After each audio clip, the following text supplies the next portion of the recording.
Mind Body Life show hosted by Frederick Enteman on Global Voice Radio on Fridays at 10 a.m. Eastern.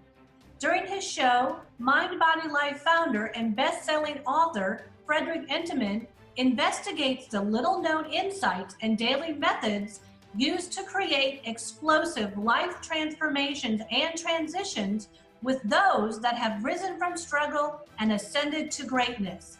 Here is your Mind Body Life host, Frederick Enteman. Welcome to the Mind Body Life show. I'm your host, Frederick Enteman, and I want to welcome you to episode 15. I'm a former professional athlete, a best-selling author of Surviving Sports, The Game of Life, a coach, a consultant, and I help professional athletes win the game of life. In today's episode 15, I really want to go in depth and dismantle goals and expectations. And I know goals and expectations might seem trite, but having that, I've now seen athletes with expectations that are really realistic. That is why I'm going to go into such depths. And this can absolutely trickle over into any other forms of leadership positions, CEOs, maybe you're running your own company, maybe you're a teacher. All these insights will prove valuable. I can promise you that. You know, the wonderful world of expectations and goals is actually my expertise as a coach and consultant, and my background is leadership, human performance, sports performance. Really, I know it's the start of a new year still, and with that, along with, the New Year's resolutions, essentially just 10 weeks ago, 12 weeks ago, many individuals and athletes begin to set up goals for their upcoming seasons, especially with the end of winter, with basketball, and now the beginning of spring. So you've got baseball and track and other sports. But the self-talk can really be along the lines of, well, I'm going to finally make the varsity. I'm going to nail down that college scholarship.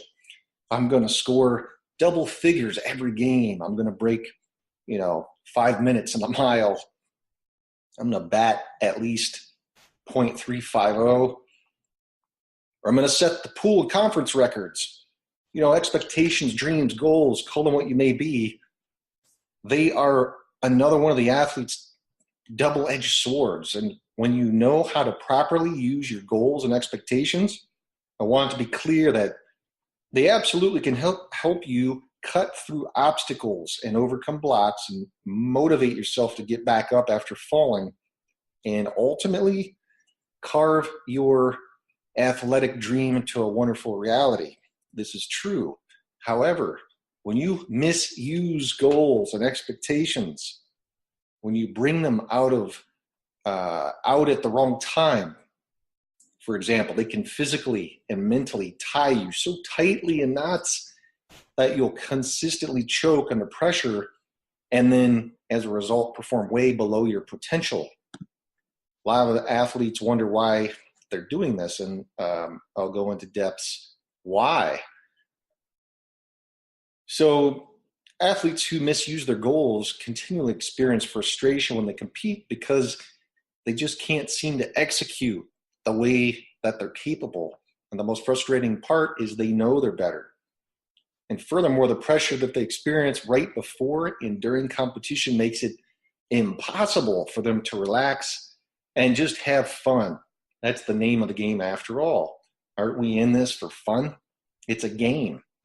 So without the ability to feel loose and enjoy yourself or themselves, herself, and be in the flow, these athletes are more prone to performance slumps, to having fears, to experiencing those blocks and ultimately failure.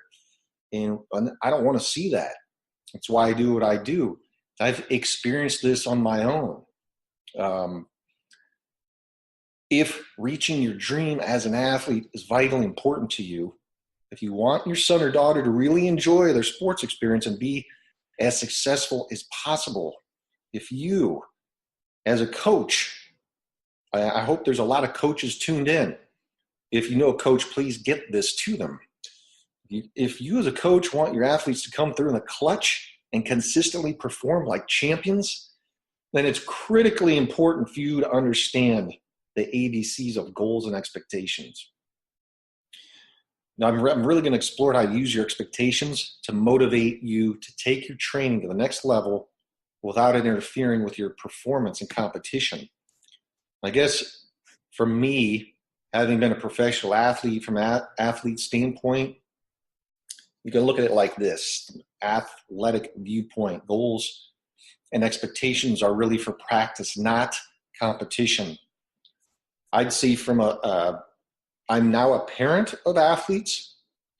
I would say my advice to parents: stay young with an open mind. And having been a coach, and I still am a coach, just not a coach of my own team, but I have coached on the Division I athletic realms, and especially in the ACC for basketball, and also in Germany for U18 world-class basketball international competition. So I would say, as a coach's viewpoint, communicate your expectations clearly to your athletes. Okay, and I'm going to go back to being an athlete, where I'm going to really elaborate now on goals and expectations and why they're for practice and not competition. One of the more difficult juggling acts that you have to learn to pull off as an athlete is you want to most consistently be a peak performer. Now, it's how to effectively use and balance your goals and expectations. Before I explain, let's start with some simple definitions. I just want to be clear, because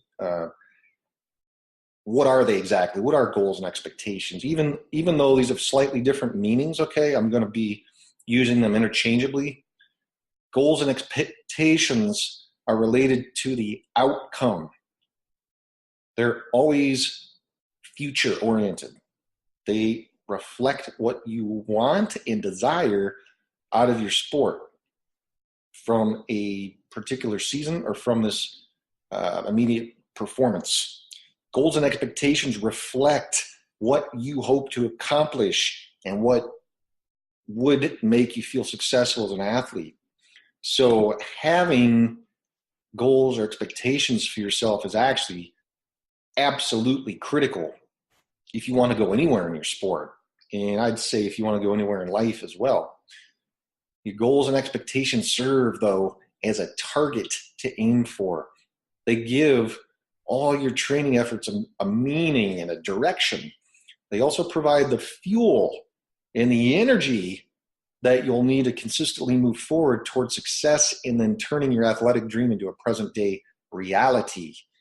So without well-defined goals, and that's something to do with my clientele as we break down goals, very specific, and there's a process.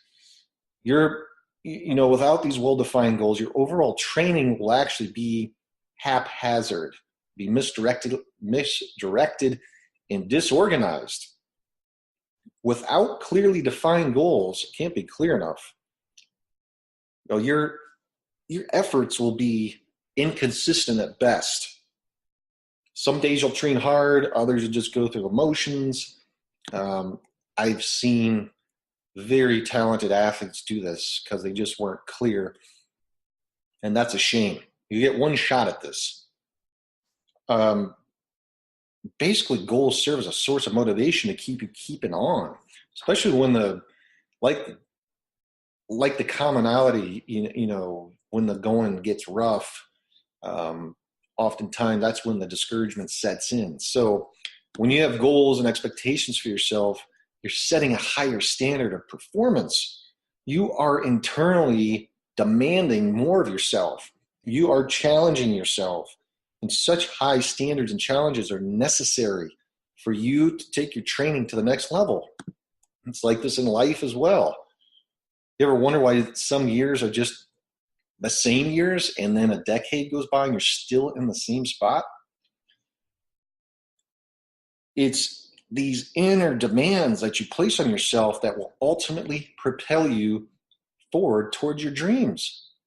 In the end, the hope is that the demands that you place on yourself will make you a much better person and athletes as they move you towards personal excellence. And in this way, your goals and expectations help you really push your envelope and step outside of your comfort zone. And I really hope it's a very, very uncomfortable in that process, because comfortability with time equals stagnancy, and we won't get anywhere in sports or life staying stagnant. Your goals and expectations tend to function in your brain. I guess I'll make the analogy much like a guided missile system does in a rocket. The system programs the rocket engine towards the target, right? And then it keeps it on track. So if a missile gets blown a few degrees off its course by strong winds, let's just say, that inner tracking system automatically corrects and then reorients the missile so it gets back on target. And without this inner guidance system, the missile would essentially just fly aimlessly around and around until it crashes or runs out of fuel or the engine burns out. So your goals and expectations function in much the same way, okay? It's very important you understand this. Your goals will organize and direct your training efforts. They'll keep you moving in a targeted direction. That's how your mind works. And when your soul's connected to that, there's no stopping you. If you get knocked off track, distracted, or temporarily sidelined, it's your goals and then your expectations that are going to help you find the strength and the discipline to get back onto the proper path. That's how it works. But you got to stay focused. You have to have a system. You need to have accountability and a coach and a consultant. It's priceless. But more than this, as I mentioned, your goals and expectations also serve as an all-important fuel for that guided missile system, okay? It's your goals and expectations that keep you motivated to train. After all, your goals provide you with an important answer to the often asked questions, on the back of your mind and your subconscious. Why bother? What's the point of all this hard work, right? Why am I making all these sacrifices for anyway? I could be out like everyone else, hanging out, wasting time, playing video games. The coach isn't looking now. Why should I keep going hard? After such a devastating failure or a loss, why should I continue to try? It's kind of these questions that I used to even think myself. So having goals and expectations for yourself helps you get through the sometimes really rough patches of your athletic career and life, and the oftentimes tough, just daily grind of the training. They are your answer to all these why questions. And simply put, your goals and expectations, if they truly belong to you and are genuinely important to you, will provide you with a compelling enough reason to sacrifice, work hard, and discipline yourself. If your goals don't really belong to you, if your parents or coaches force them on you, if you're just doing this to make others happy, then when the going gets rough, your reaction will be, it's going to want to be to just pack it up, hit the road, and bail out, or it could all be due to burnout as well. And that's a totally different subject. One of the key points that I want to make here is that taking your goals and expectations with you when you go to practice is absolutely critical to your ultimate success as an athlete. In high school, when I wanted to get a Division I basketball scholarship, I taped them to my locker. And I was laughed at. I was ridiculed, but It's okay. That's what others who want to be you or want to experience what you are experiencing is an emotional response. So in practice, they represent an extremely valuable piece of training equipment. Keep your goals by your side. And if you can ask yourself, how is what I'm doing today going to help me get to my goals? Whenever you train, then the quality and intensity of your training will always be high. And I'm going to go back to Tom Brady, because Tom Brady was at the bottom of the quarterback totem pole of Michigan. And if you read anything by Tom Brady, he really improved with utter focus on the viewpoint. He would treat practices every single snap like it was a game. And his snaps in practice went from 1 to 2, then to 3, up to 6. Suddenly he was getting 10 snaps, and just that's simply from treating practice like a game, because he is goal oriented. And as a result, you too will be more focused. Your practices will have more meaning to you, and then therefore you'll accomplish far more than those who don't even have a clear purpose in mind. Whenever they train, they just show up.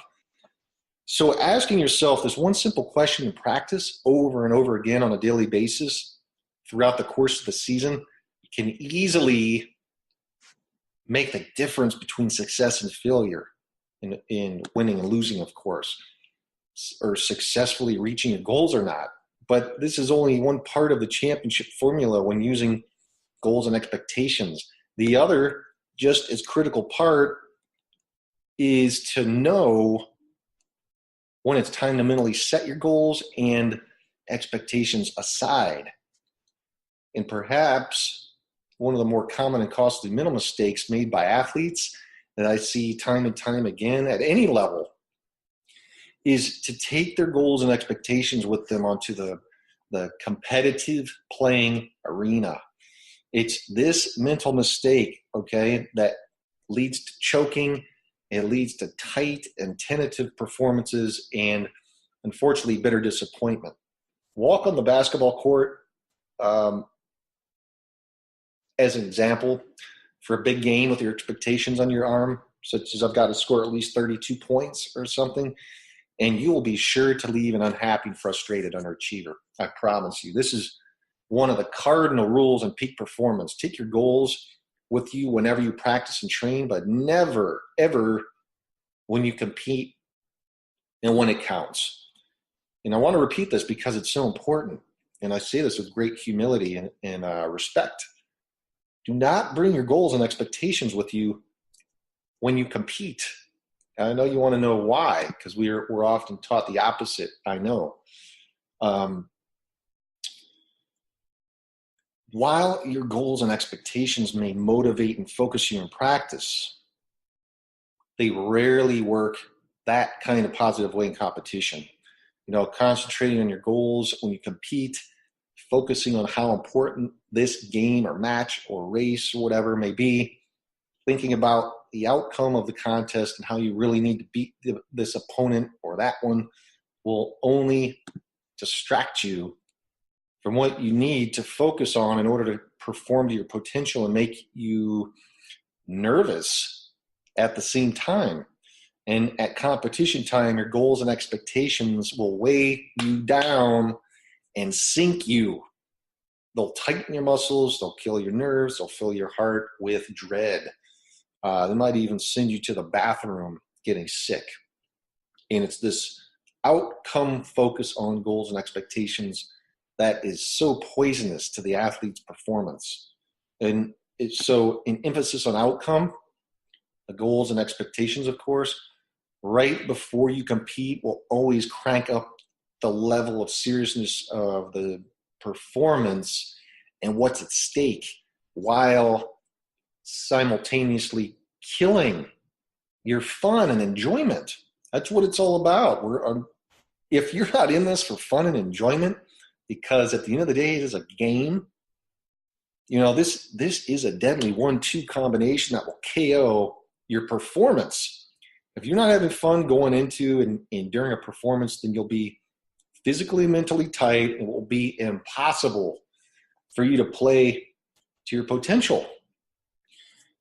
The secret to playing your best is being loose and relaxed and having no attachments while you're performing. It's also known as getting in the flow. So take your goals with you when you train. Think about why you're training and what at stake.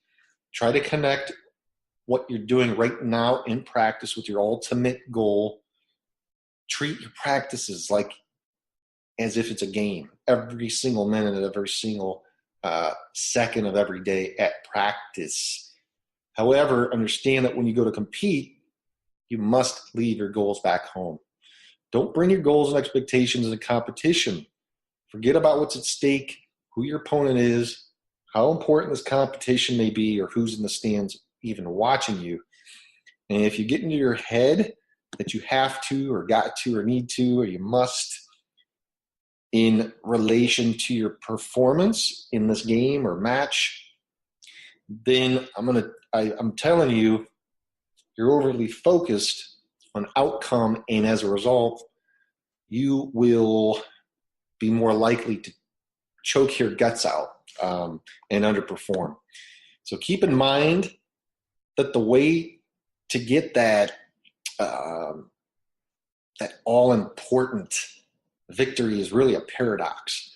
If you really want to win, then winning must be actually the furthest thing from your mind at game time. And if you really want to kick your rival's butt, then you must banish thoughts of them from your mind and instead focus on yourself. Concentrate on yourself. If you desperately want to impress the coach or a scout watching, then your focus must be on you and not on them. You'll get what you want or desire when you don't focus on it during competition. And similarly, you'll get exactly what you don't want during competition when you focus on what you want or desire too much. That might sound confusing, but just, play this over a couple times and really get to know the tricks here. When I work with athletes, I'll frequently suggest to them the following simple exercise a few days before a big competition. So write down everything that you want to have happen, all your outcome goals and expectations. Put them all down on paper and take one last good look at them. When you're done examining them, take all those outcome goals and lock them in a drawer. So keep them out of sight. And do not take them out and look at them until after the competition is over.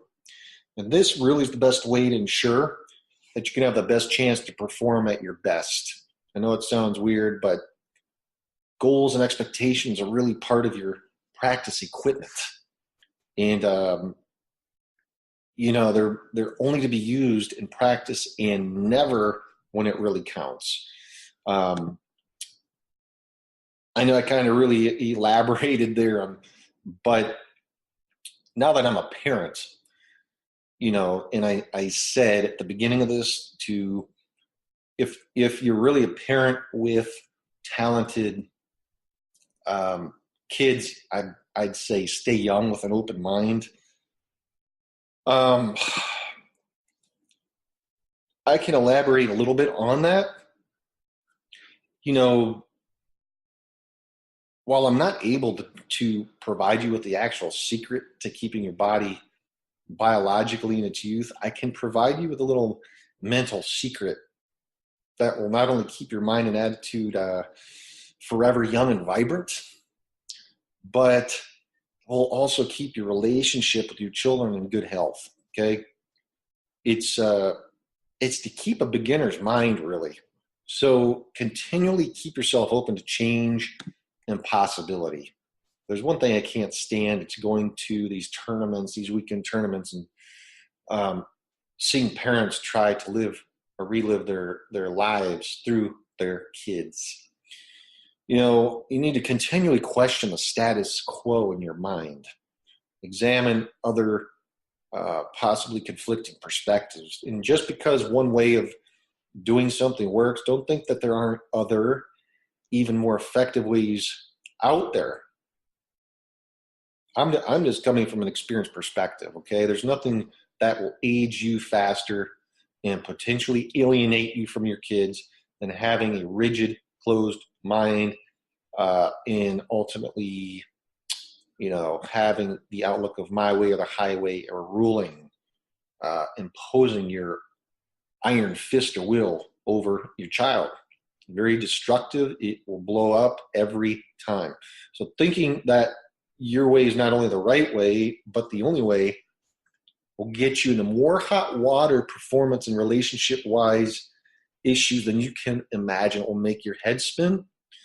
Not to mention the fact that it will turn you into out-of-touch dinosaur. What I mean by that,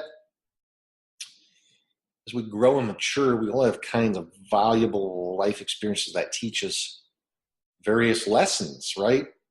And in these lessons, we have the opportunity to expand and get smarter about the world and broaden our horizons and ourselves within it, hopefully, or to do just the opposite, to contract and get dumber as well, unfortunately.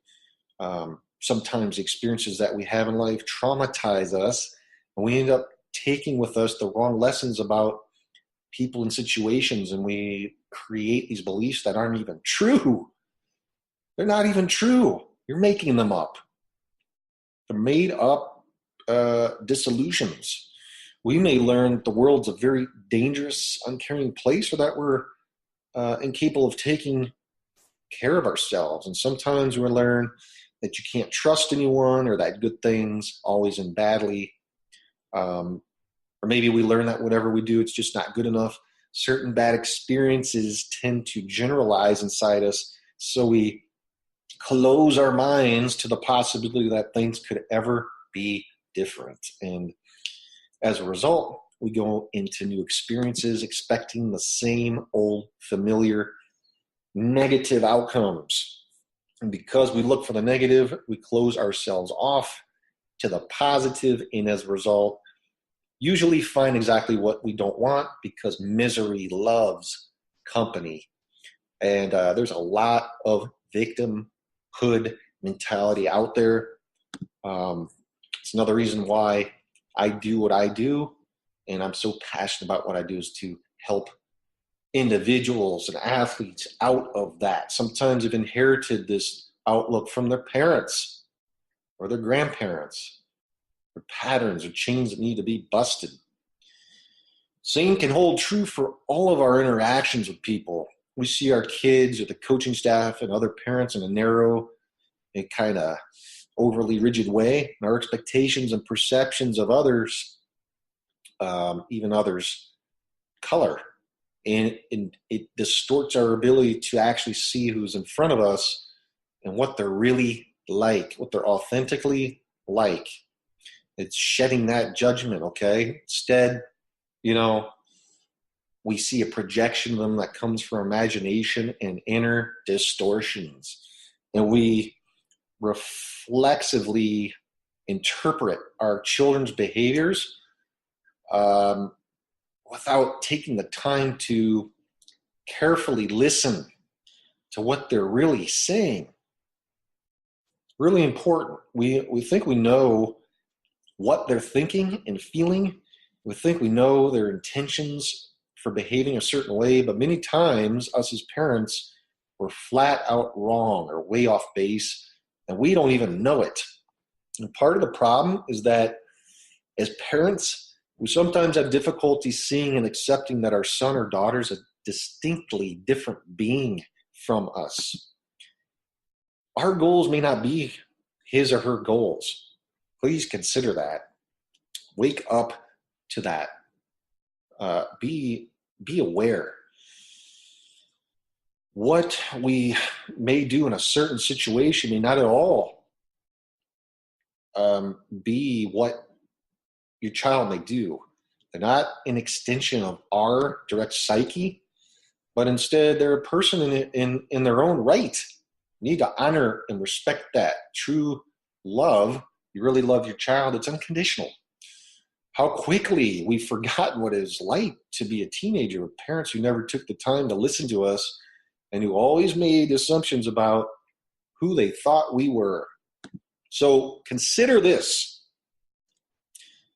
It's not what you don't know that gets you in a hot water with your kids or those around you. It's what you do know that you think is true that in actuality is not at all. Not knowing is rarely the problem, okay? Knowing false facts is. Where does all this false knowledge of yours even come from? That's what you need to look at. It has its roots tied in believing that your model and experience of the world and above everyone else's is the right one. So understand that your view of the world is only just that. It's your view. It's yours. It's not at all necessarily the real world, and it certainly does not always accurately represent others' experiences of the world either. So when you adopt the belief that your perspective is the only one that counts, then you're immediately closing yourself off to conflicting or different worldviews. And then in doing so, you really age yourself. You reduce your intelligence, dumb yourself down. And believe me, I've seen a lot of dum-dums out there, and you're going to decrease your level of interpersonal effectiveness. Nobody likes anybody judgmental or so wrapped up in their ways that you just come across as an absolute, idiot. This kind of rigidity, okay, that kind of tenseness in the air in relation to others, it's always going to hold you back, and it's ultimately going to alienate you from your children. They'll go the opposite way, and they might even exhibit destructive behaviors. This really causes parent-child problems when the parent tries to impose their expectations upon the child or the athlete. I know of no other fact that's going to cause so much harm to the child than having a parent's expectations imposed upon them. And you know the drill. You want your child to be successful. You think they're going to be a pro? Really? You think they have tremendous potential? Every child does. And I know you don't want them to waste this great potential, so you let your expectations do the parenting. And as a consequence, I've seen it through and through. It's sickening. Your child's work ethic, training, and performance become more important to you than your child as a person, than their own individual expression. How many points she scored or her turnover to assist ratio becomes more important than their feelings and happiness. And in these ways, parental expectations become cruelly depersonalizing to the child. And this is actually where the serious damage gets done. Excuse me. So, thinking that you know where others are coming from, okay? Just thinking that you know where others are coming from and that your child shares your goals and expectations based on your internal map of the world without really taking the time to honestly check out the validity of your perspective in relation to others is a sign of ignorance. And what compounds this ignorance is when you take those facts, those so-called quote-unquote facts that you know, and use them to make decisions that affect your behavior and how you interact with others. Let me give you a brief example. How do you respond with your kids or those around you? And how often do you too quickly jump to conclusions about others' behavior or intentions or feelings? And how often do you act as if your goals for your child and her sport are the same as your child's? Now, in the heat of our emotions, it's always much easier not to feel burdened by deep waves of thought, actually. Sometimes you just need to be quiet, okay? I think parents just need to shut up and not say anything and just observe. Just have, deep love and respect for your child and don't say anything. For one day, try it. It's a fact that when we emotionally see red, we don't actually end up seeing much of anything else. When we're angry or scared or hurt, we tend to say and do rather unhelpful, ill-timed, and off-base things. If you ever find yourself in a situation, go outside, go for a walk, get some fresh air, but don't say anything. Keep your mouth shut. And as a matter of fact, it's in these situations we tend to react in a kind of knee-jerk type of way, or ultimately ends up being foot and mouth syndrome. I see it way too often. It's sad. Because unfortunately, when you respond reflexively like this, you tend to act like a jerk. And as a consequence, you'll later end up feeling like a jerk. So how about you do step outside of yourself and respond to situations involving your kids and their sports less emotionally, with less attachment, and just step up with more elegance, more class, more respect, more love. I think the best way is that I can come up with, again, is for you as a parent to spend more time being silent inside while your kids or others are talking. It's about them. It's not about you. Most parents don't really listen to their kids to the point of where they're actually hearing what's even being said. And instead, while the child or even the athlete's speaking, they're chattering in their own head, disagreeing with what is even being said, while simultaneously rehearsing what they'll say in response. And then when you do this, you don't ever really get a sense of where your son or daughter is even coming from. And it's really selfish. As a result, you will fail miserably in communicating with them. And furthermore, you're going to leave them feeling alienated and misunderstood, which only makes whatever situation you're dealing with much less resolved. So when your children speaks to you, you have to step outside of your model of the world or whatever you've created and try to listen to them from their model. What are they feeling? What are they really saying to you? You need to pay attention. Can you actually understand what's bothering them? You need to ask engaging questions. You can only connect with your kids by quiet, active listening, not by lecturing or talking to them or imposing your will on theirs. I cannot be clear enough. As parents, we actually have this wonderful built-in Ponce de Leon fountain of youth in our very own kids. If you can be flexible enough to take the time to examine the world through their eyes, they will keep you young and alive. And I'm not even remotely suggesting that you should completely abandon your good reason, okay? Your maturity or even responsibility. What I'm suggesting is that you practice keeping an open mind with your kids. Listen to what they're saying. Just listen. Listen to their hopes. Listen to their dreams. Pay attention to their goals.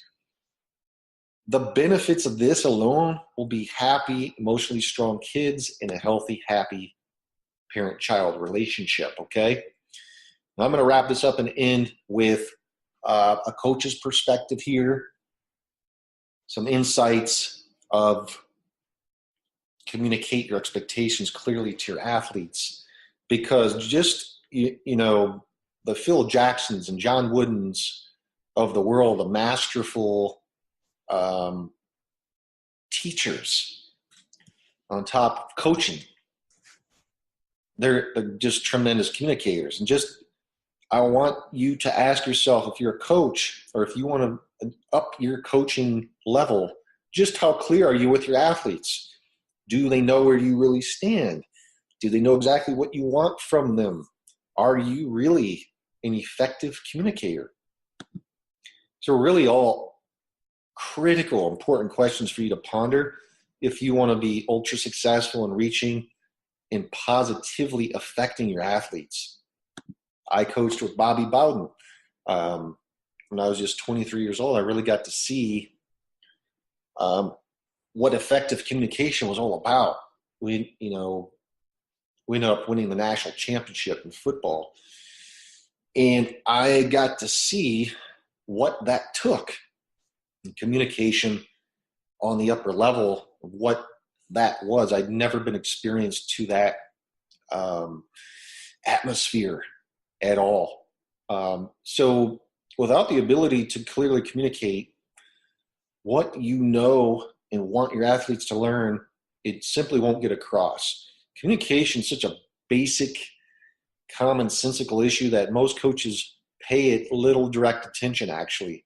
And everyone seems to take it for granted, would agree that you have to be a great communicator to be a great coach and teacher. And it's such an obvious statement, it's almost embarrassing. I mean, listening to hundreds and hundreds and thousands of athletes that I've come into contact with, you get the impression that coach-to-athlete communication was as complex and difficult to grasp as an advanced rocket science, a PhD, postdoctorate, that very few coaches did it well. I mean,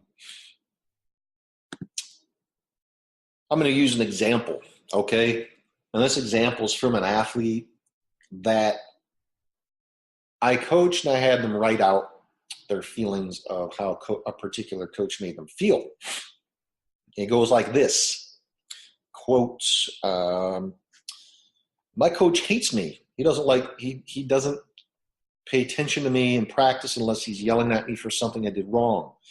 The really frustrating thing for me in practice is that all he does is tell me what I'm doing wrong. He never once tells me what I need to do to change it. I mean, what's with that? And the thing that really gets me is that the minute I make a mistake in a game, he just yanks me. I know I'm not supposed to screw up, but how the heck am I supposed to learn to correct what I'm doing wrong if I get taken out every time and mess up? What really bugs me more than being taken out is when I come to the bench, he doesn't even look at me and doesn't say a word to me. I feel totally invisible and worthless. He must hate me. What else would he just ignore me like that? Sometimes when he pulls me out, I don't even know why, and to me it seems like I was doing fine. When he doesn't talk to me, it leaves me completely confused and really pissed off at him. For Pete's sake, at least talk to me, say something. I'll tell you something I can't stand. If I have a bad race, he does one or two things. He either totally ignores me or gives me this look and just makes me feel awful. I ask him how he thinks I did all, and this is all I get. He's so disappointed in me, and I know he's angry, but he won't ever say anything. It makes me feel like crap, and I know it affects my other races. Why can't he just tell me what he thinks? Why can't he be normal and let me know what I did wrong? He never does that. Oh, sorry, I forgot. He does sometimes yell at me after a bad swim and tell me that I swim like a snail. I always find that most useful. The funny thing, I know it's not just me, he does the same stuff with Jenny and Abby. I've even seen him do it with some of the guys on the team.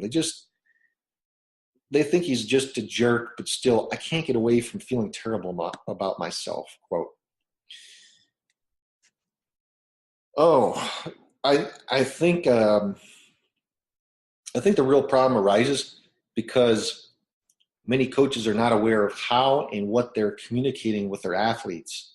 For example, the coach will have it in his head what he wants from his athletes in terms of, effort or attitude, attendance, the compliance with the team and the rules and those types of matters, but will not make his expectations explicitly clear with the players. That's a huge mistake. Before, during, and after competitions, the coach will not communicate enough with his players.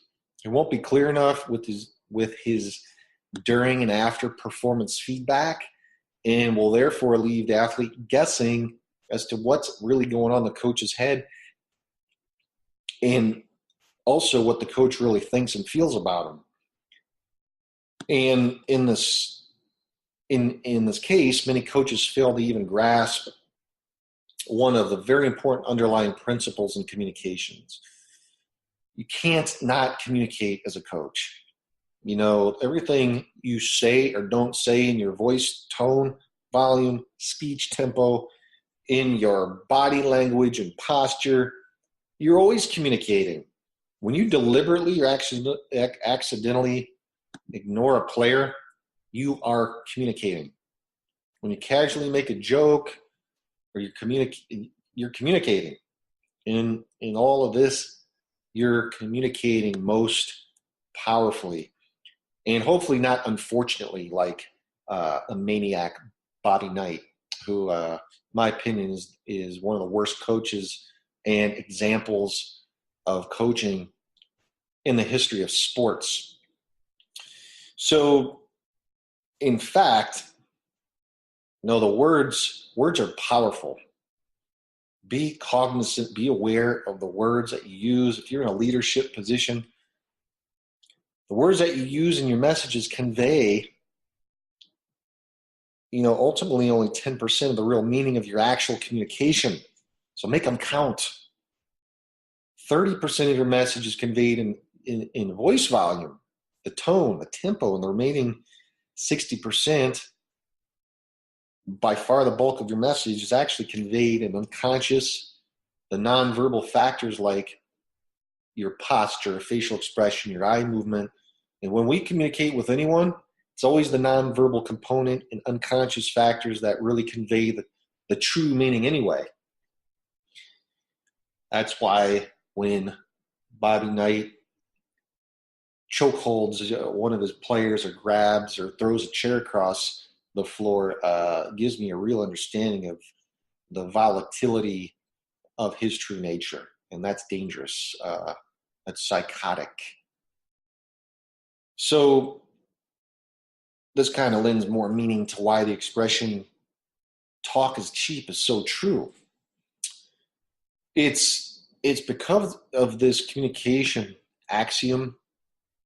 You can't not communicate, and the power of nonverbal expression to convey meaning, that coaches really need to develop an acute awareness of how and what they communicate.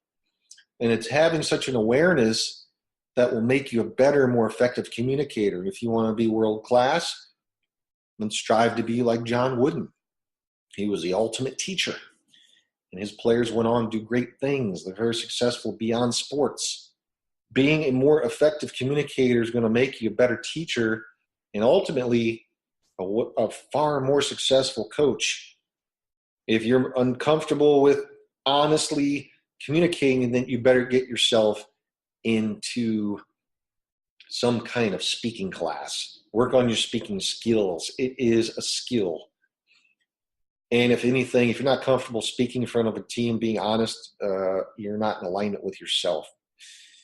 So then you need to hire someone like myself, so you can bring out your true self and be comfortable in your own skin. This is really the heart of your job as a coach. It is not your knowledge of the game or the vast experience. It really isn't. It's not the brilliance of your X's and O's that's ultimately going to make you successful. It's not your grasp of motivational techniques and motivational speaking. It's all talk. Talk's cheap. Coaching is all about successfully conveying what you know to the athlete. And if you don't have an effective vehicle for this conveyance, what you know and all of your experience is virtually worthless. That's my point there. And along with this, it's really important for you to keep in mind a second principle of effective communication is that the true meaning of any communication is actually the response that it gets. And in other words, it's not your intentions or meaning that's important when you're interacting with an athlete. It's instead how that athlete hears what you're saying and then responds. So in this way, your words and nonverbals are like a foreign language to the athlete. And you say something to him, then he automatically interprets your message through his own emotional filters to arrive at the true meaning that he experiences. Your intention might be a constructive, positive, and noble one. However, he might walk away feeling demeaned and put down by you. So in communication terms, which one is the real message here? Simple. It's actually his. It's the player's, hers. The true meaning of any communication is the response it gets. I hope that's clear enough. This puts the total responsibility for communication on your shoulders as a coach in a way that goes beyond the obvious here. And yes, of course, you're the coach and it's your job to teach and communicate with the athlete. Yeah, it's obvious. But what this really entails is not only that you pay very close attention to what you say and how you say it, but also, and much more important, that you take the time and energy to notice the response that your communication elicits. Be aware. This means that communication is not just a one-shot deal here. You say what you have to say and everyone lives happily ever after. This only happens in fairy tales. I mean, come on. The real world, you have to continuously check out and verify if your message was received in the exact way you intended it to be. I've learned this through coaching myself, being on the athletic side of being an athlete as that spectrum, and then having my own kids and coaching professional athletes. Yeah, I know what I'm talking about here. This means that you have to not only ask the athlete to tell you what she heard or you say. You know, you might want to ask for some feedback, but you have to then carefully watch their behavior afterwards to be sure that they truly got your message. So make the extra effort to be sure that what you said was heard and intended is absolutely critical to effective communication, especially with adolescents. And without doing this, your message will rarely get across and you'll feel continually misunderstood and confused by your athletes' responses to you. By the way, speaking of adolescence and communication, wrapping this up here, how often do you actually stop to think that almost each and every one of your athletes is continually looking to you as the coach for your approval, your respect, your acceptance? And you know, they're hypersensitive to your moods, and athletes are actually more sensitive than ever anyway, especially if you got high EQ, emotional quotient athletes. You'll frequently be self-referential in even trying to explain these moods to themselves. And that's, if midway through practice, for example, they begin to experience you as angry or disappointed, many will begin to feel responsible as if they've had a direct role that led to your bad mood. And if they don't feel directly responsible, they're certainly, they'll begin to use your imaginations or their imaginations to even try to figure out what's going on for you. Yes. So in this way, you're in a position of unbelievable power with your athletes. Please be aware. I think coaches need to be held to higher standards these days. And I've always felt that way because I know way too many coaches that aren't even aware, and they shouldn't even be in the profession. So please, if you are utterly passionate about coaching, you're looking to make a huge impact positively in the coaching realm, what you say and do and how you say and do can make or break an athlete's day or week, not to mention dramatically affecting their performances on and off the playing field. And in fact, saying absolutely nothing to an athlete during practice or competition will have the same powerful effect. And obviously this is true if you're working with high school age athletes and younger than if you're coaching in the collegiate or professional ranks. But however, even the vast majority of college athletes are just as sensitive to and similarly affected by your communication style and moods because it's still developing. And lastly, I want to make the point that sometimes coaches really forget that the most of the young athletes they work with are just that. They're young and immature. Even college age athletes are not neurologically and emotionally adults yet, despite that they might look like men and have adult bodies and look like an adult is a consequence of their immaturity. Okay. The athletes you work with are quite impressionable and insensitive. So harsh words, abusive words, derogatory words, criticism from you, it needs to be chosen and timed wisely for the proper effect. And the best thing that you can do for your athletes is to be clear and direct with them. Take the time to explain yourself. Make your expectations of them crystal clear. Be patient. Be willing to repeat your message over and over because coaching is all about repetition and patience. So treat your athletes with compassion and respect. Be honest with them. Take the time to be sure that the message that they received is the one that you intended. And finally, I just want to say, be aware of all the different ways that you're always communicating with your athletes. Don't make the grand mistake that far too many coaches do. Don't be an unconscious communicator. Be aware of the many different ways you speak, that you communicate to your athletes, and be sure that what you're saying, both verbally, non-verbally, is exactly what you intended. Taking the time and energy to ensure that you communicate clearly with your athletes will pay off, both in practice and competition. That's what great coaches do in world class is all about. So making a sincere effort to reach your athletes, it will not be lost on them and will have a significant positive impact on their entire life. I can promise you that. Thank you so much for listening to this. If you're an athlete, if you're a coach, particularly if you're a professional athlete and you're struggling, maybe you haven't even thought of life after your sport. Maybe you're having second guesses. Maybe you're burnt out, whatever you're struggling with. If it's a performance difficulty or you're consistently underachieving or whatever, call me today. I can help. If you want to win, if you want to be a world-class achiever, not only in sports, but especially after life, contact me. I am on Facebook. I'm on LinkedIn. I'm on Twitter. I'm on Instagram. I'm everywhere. Be great to connect. Follow me. Send me a message. Thank you so much for listening and tuning in. If you know a coach, a parent, an athlete, a professional athlete, please get them this podcast.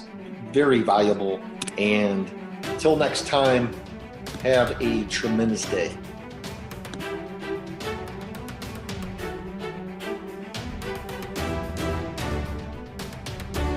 Thank you for joining us.